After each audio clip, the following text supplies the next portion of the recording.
बहुत सारे भाई लोगों के मन में सवाल होता है कि मोटरसाइकिल का टायर कितना किलोमीटर चलाने के बाद बदलना चाहिए, या फिर ऐसा सवाल होता है कि कितना साल चलाने के बाद टायर बदलना चाहिए और कौन सी कंपनी का टायर बेहतर होता है। बहुत सारे सवाल रहता है। तो आज की इस वीडियो में मैं बहुत सारे सवालों का जवाब देने वाला हूँ।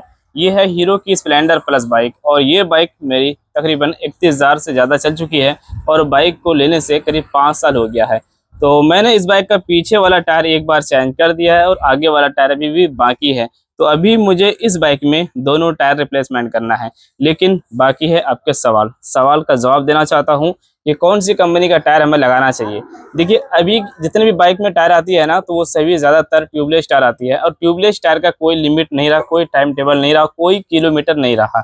मैंने इस बाइक का जो पीछे वाला टायर चेंज किया था वो मात्र 12,000 किलोमीटर चलाने के बाद चेंज कर दिया था, क्योंकि टायर जो है वो फूल गया था और साथ में बार बार पंचर हो रहा था। टायर फूलने की वजह से वो टायर कमजोर हो गया, जिसमें कि मुझे इमरजेंसी तत्काल में वो टायर बदलना पड़ा। मैंने नया टायर लगाया, तो नया टायर लगाने के बाद मात्र 1500 किलोमीटर चली होगी और इसमें एक बड़ा सा कील लग गया।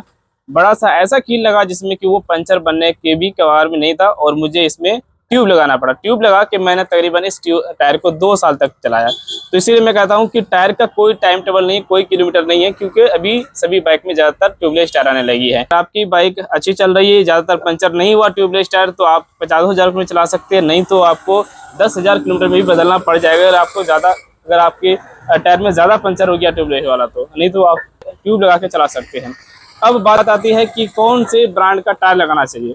तो किसी भी ब्रांड का टायर लगाइए, पंचर होना ही है, चाहे वो एमआरएफ हो या फिर सीएट हो या फिर टीवीएस हो। तो मैं अभी इस बाइक में फिलहाल सीएट का टायर लगा रहा हूँ, क्योंकि सीएट एक मीडियम क्वालिटी का टायर होता है। एक चीज़ मैं आपको और भी क्लियर कर देता हूँ कि ट्यूबलेस टायर अगर लगाना है तो कौन से गोटी का, कौन सी ग्रिप का हमें लगाना चाहिए। मैं आपको जो दिखा रहा हूँ यही गोटी है, यही ग्रिप का हमें टायर लगाना चाहिए। कोई बड़ा गोटी, माइलेज गोटी में हमें टायर नहीं लगाना चाहिए, क्योंकि उस गोटी में ज़्यादा कील धंसने का चांस होता है और उसमें माइलेज भी घटता है। और इसमें माइलेज भी नहीं घटेगा और कील भी कम धंसता है, इसमें पंचर कम होता है। आप लोग को ये ध्यान है, दोनों टायर आपको ऐसे ही लगाना है, ठीक है। बाकी अगर आपका शौक है, आप ऐसे चाहते हैं कि हमारा एरिया ऐसा है जिसमें कि ये टायर ज़्यादा दिन नहीं चलती है, तो आपको वो गोटी वाला टायर भी लगाना चाहिए, क्योंकि वो गोटी वाले टायर की लाइफ ज़्यादा है, वो जल्दी से ख़राब नहीं। टीवीएस टायर से ज़्यादा अच्छा माना जाता है और एमआरएफ से ये थोड़ा सा बीच क्वालिटी में से माना जाता है। तो सबसे बेहतरीन अगर आप लेना चाहते हैं तो एमआरएफ, सीएट, इन दोनों में से कोई ले। और पंचर की बात करें तो पंचर आपको किसी भी टायर में हो सकता है, किसी भी टायर में कील लग सकता है। तो मैंने जैसे कहा कि अगर 4-5 पंचर हो गया तो वो टायर आपका बेकार हो गया, क्योंकि टायर पंचर होने की वजह से अभी के टाइम में कमज़ोर होता है। अब बात आती है कि कितना किलोमीटर चलाने के बाद से बदलना चाहिए। तो किलोमीटर का भी मैंने क्लियर कर दिया, किलोमीटर नहीं देखना है। बस अगर आपको लगता है कि टायर कमज़ोर हो गया है, अब बदलने के लायक में है, गोटी खत्म हो गया, बार बार पंचर हो रहा, हवा नहीं रुकता है, तो आपको ऐसे में टायर बदलना चाहिए। तो इस वीडियो में बस इतना ही बताना था। शॉर्टकट में मैंने आप लोगों को बहुत सारी चीज़ों के बारे में इन्फॉर्मेशन दे दिया, और अभी मुझे इस बाइक का टायर बदलना है।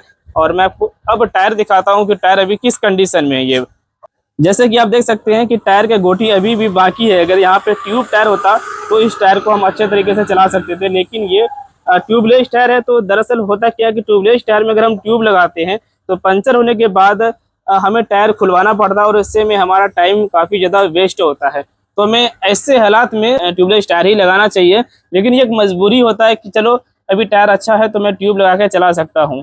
तो अभी मुझे इसमें ट्यूबलेस टायर ही सेटिंग करना है। तो एक बार मैंने पीछे का टायर चेंज किया और अब ये बाइक 5 साल चल चुकी है और 31,000 किलोमीटर चल चुकी है।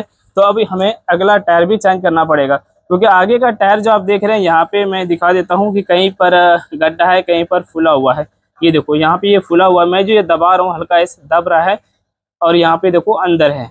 इस तरीके से बहुत जगह पर ऐसा देखने को मिला है, और इसमें एक भी पंचर नहीं है।